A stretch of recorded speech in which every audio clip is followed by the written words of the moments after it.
Baik,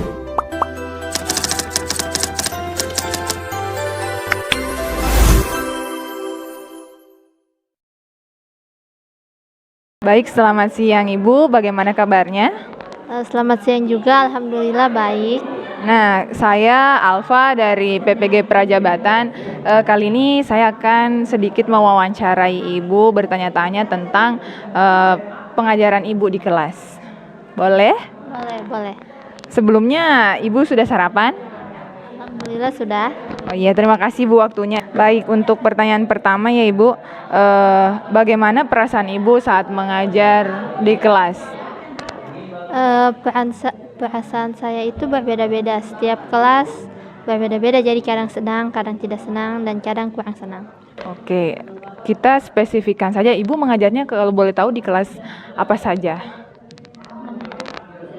Di kelas 7 Tadulako, 7 anti narkoba, dan 7 keluarga.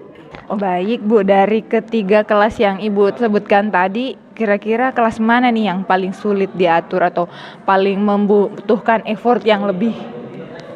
Kelas 7 anti narkoba. Wow, jadi kelas 7 anti narkoba ya. Nah, boleh kita fokus ke 7 anti narkoba saja Bu. Kayaknya saya lebih tertarik untuk mengulik itu. Kemudian kira-kira sekarang materinya tentang apa ya kalau boleh tahu? Materinya tentang descriptive text. Oke, baik, tentang tes deskriptif. Nah, kira-kira penting tidak sih Bu motivasi siswa itu dalam mengajar tes deskriptif? Menurut saya motivasi itu sangat penting. Nah, kira-kira kenapa Bu sangat penting itu? Alasannya karena teks itu kan identik dengan panjang ya, berkalimat dan banyak kalimatnya. Dan kemudian kata-kata yang digunakan di situ juga sangat banyak, kosakata baru. Jadi sangat sulit bagi siswa untuk memahami teks. Karena panjangnya tersebut. Nah, kira-kira dalam Ibu sadar nih bahwa tes deskriptif itu panjang. Jadi kira-kira mengatasi kekhawatiran Ibu itu dalam kejenuhan siswa atau ketidaktahuan siswa, apa yang Ibu rencanakan sebelum memberikan materi tersebut? Jadi sebelum memberikan materi deskriptif teks, saya mencoba menyiapkan berbagai media pembelajaran yang akan membantu siswa untuk memahami materi tes deskriptif. Oke, jadi menyiapkan beberapa media ya. Nah, boleh saya tahu kira-kira medianya apa saja yang telah Ibu siapkan? Contoh medianya seperti teks yang di sebelahnya ada gambar. Jadi siswa tersebut tidak merasa bosan melihat teks karena langsung melihat gambar di sebelahnya. Oh wow, jadi salah satunya dengan menghadirkan gambar di sebelah teksnya. Wah, baik Bu. Kemudian kira-kira setelah mengaplikasikannya itu, bagaimana tanggapan siswa atau respon siswa yang menurut penglihatan Ibu saat proses belajar itu berlangsung? Menurut saya para siswa senang karena mereka tidak hanya melihat teks yang begitu panjang, tetapi juga melihat langsung mencocokkan informasi dengan gambar tersebut. Oke, baik. Kemudian hasilnya sekarang Bu, karena prosesnya siswanya senang. Nah, kira-kira hasilnya itu setelah melakukan aktivitas Ibu dan Ibu melakukan penilaian itu, hasil siswanya bagaimana Ibu? Hasilnya alhamdulillah baik. Jadi kalau siswa yang memang benar-benar memahami penjelasan saya, tentunya dia akan dapat menjawab dengan benar karena saya juga memberikan soal sesuai dengan contoh. Dan kalau siswa yang kurang memahami, mungkin dia hanya akan salah sedikit.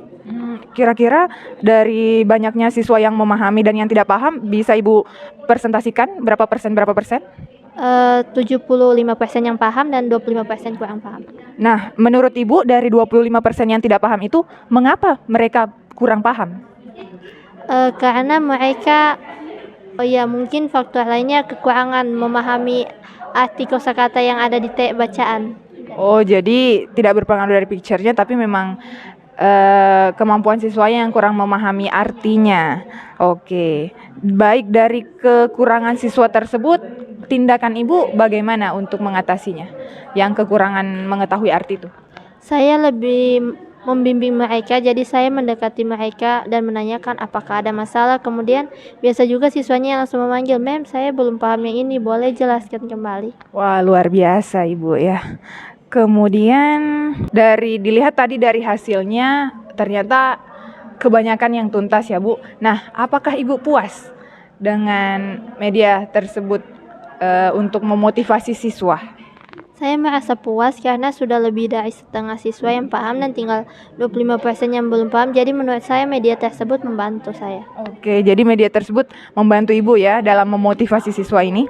Baik, kira-kira untuk mempertahankan motivasi siswa atau meningkatkan motivasi siswa, adakah hal lain yang ingin Ibu coba ke depannya? Iya, saya ingin mencoba untuk mengambil contoh teks yang langsung berkaitan dengan lingkungan siswa, misalnya tentang lingkungan sekolah, lingkungan rumah, ataupun lingkungan lainnya. Oke, menarik sekali, Bu. Saya doakan semoga media tersebut sukses ke depannya. Terima kasih waktunya. Terima kasih.